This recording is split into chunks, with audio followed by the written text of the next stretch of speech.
ख्वाब में शादी देखना,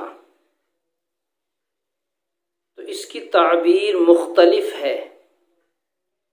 और ये भी समझें कि ख्वाब में शादी होते हुए औरत ने देखा है या मर्द ने देखा है, दोनों की ताबीरें जुदा जुदा हैं।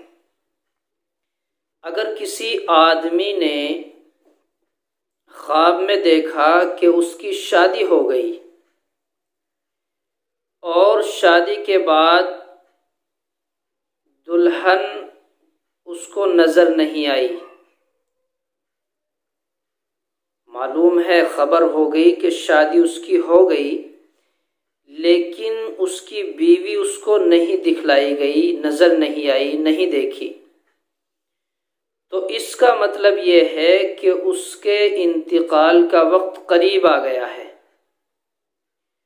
या तो वो खुद मरेगा या मारा जाएगा।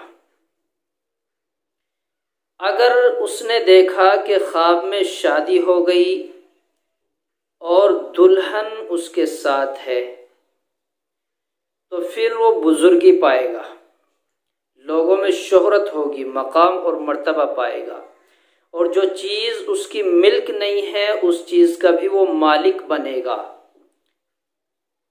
इसी तरह अगर ख्वाब में देखा कि शादी हो गई लेकिन ढोल ताशा, गाना बजाना उसके साथ शादी हुई है, तो दलील है कि मुसीबत और गम परेशानी उसको आएगी।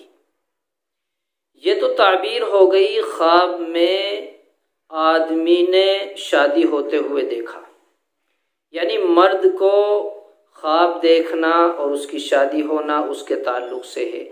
अगर औरत ने ख्वाब देखा कि उसकी शादी हो गई और उसको उसके दुल्हे के पास ले जाया जा रहा है, शादी हो गई लेकिन उसके शोहर के पास उसको ले जाया जा रहा है, तो इसका मतलब ये है कि उसकी ज़िंदगी के दिन मुकम्मल हो चुके हैं। और अगर देखे कि शोहर ले गया है, पहला मतलब तो ये है कि कोई और उसको उसके शोहर के पास ले जा रहा है, तो इसका मतलब ये है कि उसके दिन ख़त्म हो गए। अगर शोहर उसको लेकर जा रहा है, शादी हो गई, शोहर उसको खुद लेकर जा रहा है, तो इससे इसका मतलब ये है कि नेक और सलूकी के साथ उसके साथ मामला होगा, खैर और मनफ़अत की दलील है। शादी का ख्वाब में देखना, इसकी ये कई वजह हैं जो मैंने आप हजरात के सामने ज़िक्र कर दी।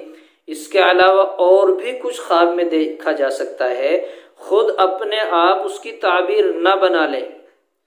ये जो बातें मैंने बतला दी, अगर ये आपके सामने ख्वाब में आई हैं तो अपनी ताबीर समझ लेना। अगर इसके अलावा शादी से मुताल्लिक कोई और ख्वाब देखा है जो इस वीडियो में आपके सामने नहीं बतलाया गया, तो आप उसको ऑटोमेटिक अपने दिमाग से तैयार मत करना, वरना नुकसान और ख़सारा हो सकता है। ख्वाब की ताबीर मालूम करनी चाहिए।